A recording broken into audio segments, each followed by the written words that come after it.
नमस्कार, मी साटम. मी इथून जाणार होतो, पण अण्णांमुळे अजून एक देवी मला दिसली साक्षात. इथे मारियम्मा आहे आणि मारियम्माच्या समोर पेरी आहे. हा, धन्यवाद. मैं जाने वाला था ऐसे ही. धन्यवाद. देखता हो. हे बघा, भन्नाट आहे, पण भन्नाट.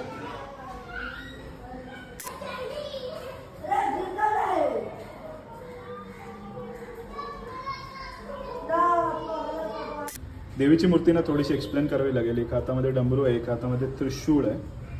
त्याच्यानंतर ह्या दोन हातांमध्ये ना 2 हात आहेत आणि ती व्यक्ती मांडीवर आहे देवीच्या. आता साडीमुळे दिसत नसेल तुम्हाला. हे बघा, इथे पाय दिसत आहेत, हे बघा, आणि हे कपाळ. त्यानंतर इथे एका हातामध्ये ढाल आहे आणि एका हातामध्ये एक बाळ आहे आणि अशी पेरियर आई आहे किंवा पेरी आई बोलू शकतो. त्याच्यानंतर इथे एक व्यक्ती देवीच्या पायाखाली आहे. अशी एकंदरीत देवीची मूर्ती आहे. खूप वेगळी आणि विलक्षण अशी मूर्ती मी पाहिली.